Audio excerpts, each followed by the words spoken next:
Hello students, this is Sagarika Mahanti. Welcome to Business Studies classes.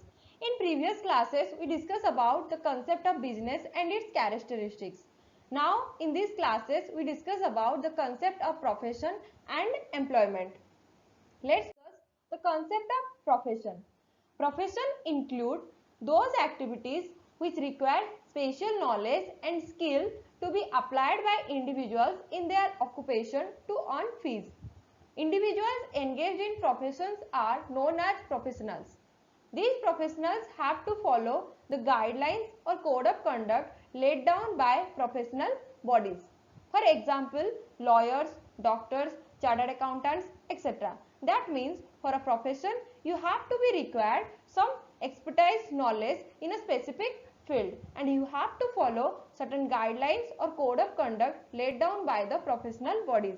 For example, doctor is a profession.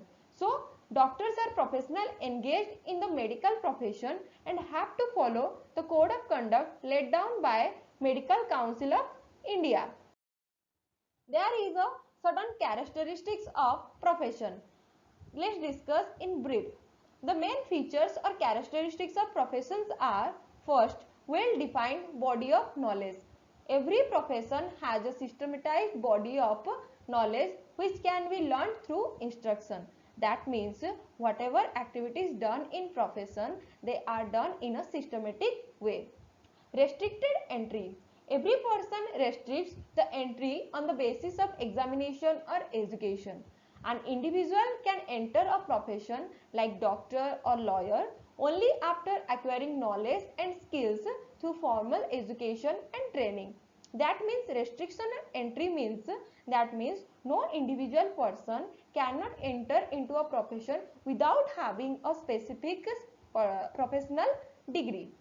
Next is your professional association. All professions are affiliated to a professional association which regulates entry, grants certificate of practice and develop code of conduct. For example, a lawyer has to become a member of Bar Council to practice law in India. That means every profession body have a professional association. Next is your code of conduct. A strict code of conduct exists in every profession. Members of a profession are required to follow the code sincerely and honestly. Code of conduct is like a rules or regulation related to your professional bodies. For example, in your school, the code of conduct is when you come to the school, then you are properly uniformed and you maintain the discipline. So these are some code of conduct in school. Like this, there is certain code of conduct in a professional bodies. The next is your service motive. The basic motive of profession is to serve clients with dedication. Example, task of lawyer is to ensure that his client get justice. So here is the main point is in the profession they gave the service motive to their client. For as the like of lawyer, the doctor is ensure that his patient get cure from any diseases. The next is reward or return. Professional earn income in the form of professional fees. So here is the income is professional fees. Next is your nature of work. Professional provide consultancy and advisory service to their client. Here because it is the motive is here service motive, not it is related to not goods. It is a service motive, then it provides the consultancy or advisory service to their client for their betterment. Next is great responsibilities. Professional deals in matter of vital importance to their clients and therefore entrusted with grave responsibilities and obligations. Like here the great responsibility is every professional is lead in a great responsibility. That means professional work typically involves circumstances where carelessness, inadequate skill or breach of ethics would be significantly damaging to the client or his fortunes also. And next is your direct working relationship. Professionals habitually work directly with their clients rather than through intermediaries or proxy. That means if you have a, let's take an example, if you have a a specific health issue and you consult a specific doctor. If such specific doctor is not available that time, then you have not consult his associates. So that means in professional habitual works, there is a direct relationship with the client and not through the intermediaries or proxy. Next is the concept of employment. So employment refers to the occupation in which people work for others and get remunerated in return in the form of salary or wages. The term employment refers to state of being employed. There is a relationship between two parties, and that is, one is your employer and another is employee. Employer is a person or firm or other entity which pays for or hires the services of another person, while employee is an individual who provides labor to a company or another person. So here employee or employer, that is the relationship between the employer and employee, and employer is a person who work to the employees, and employee is a person who works under the employer, and their example is managers, assistants, clerks, peons, etc. Characteristics of employment. Number 1, contractual relations. Employment is the outcome of contract between employer and employee. The contract may be written or oral. It consists of terms and conditions of employment. So whatever activities done between the employer and employee, that is through, you have to be first follow the contract, and the contract is consist of terms and condition of employment. Next is reward or return. The employee is paid salary or wages for his services at regular time intervals. Here the return of the employment, in employment the return is your salary or wages which you get in a regular interval time. Next is nature of work. Employee is required to perform work as prescribed by the employer. Whatever the activities or work given by the employee should be follow, and employee should be achieve this target within the time limit. Next is capital investment. Employment does not require any investment and involves negligible risk. Here the capital investment for employment is nil. There is no capital requirement is required, and your risk is less, or there is no risk in employment.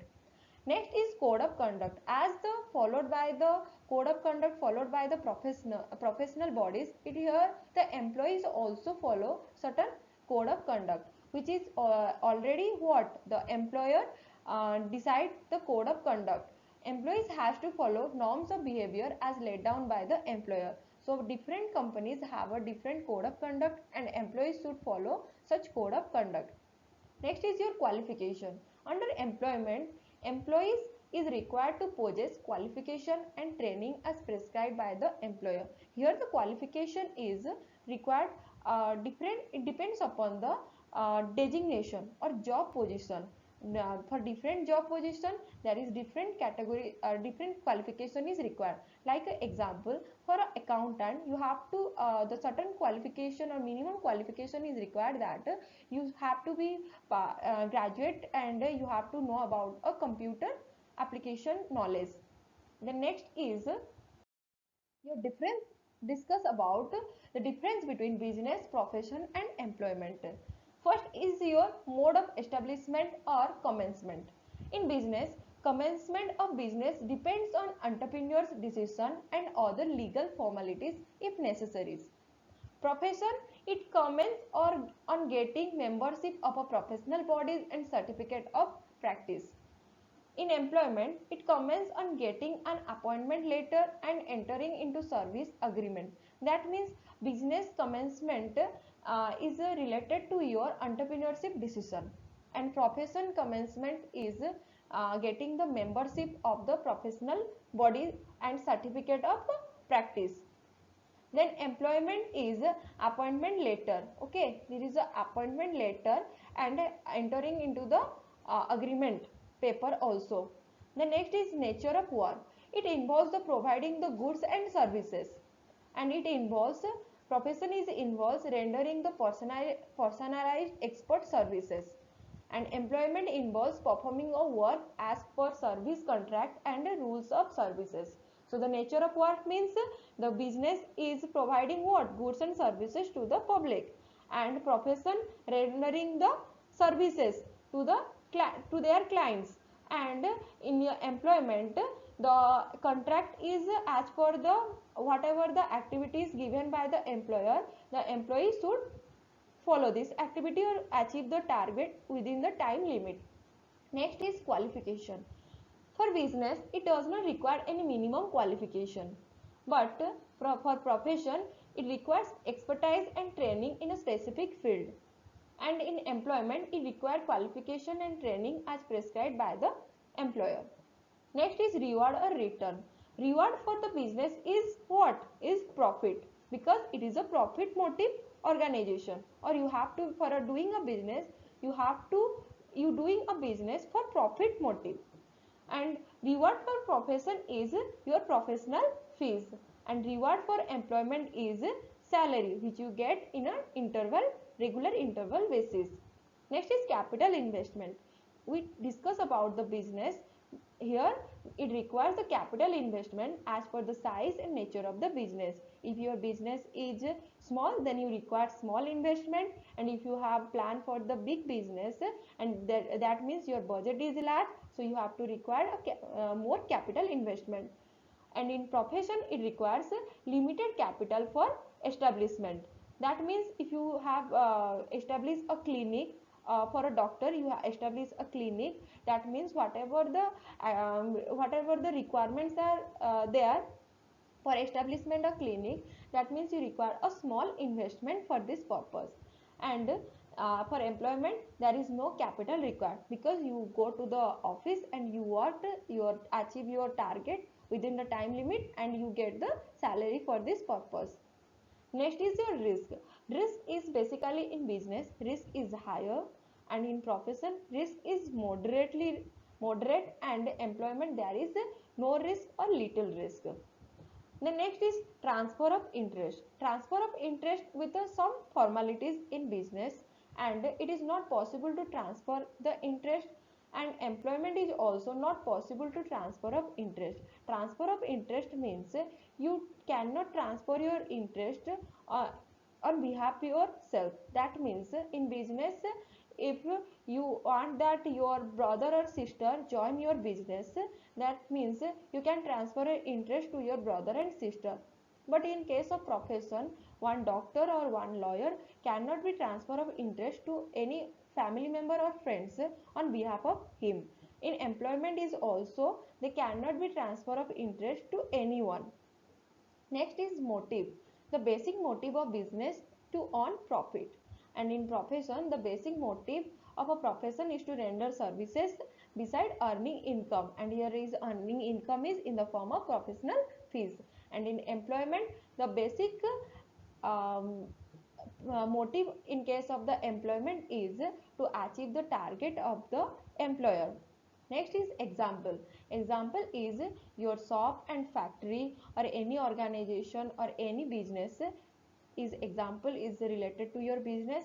And profession example is legal, medicinal profession, chartered accountancy, or employment, job in banking sector, insurance sector, and any other department, or doing any governmental job. So this is related to your difference between the business, profession and employment, and it all about the concept of business, profession and employment. So thank you for watching me.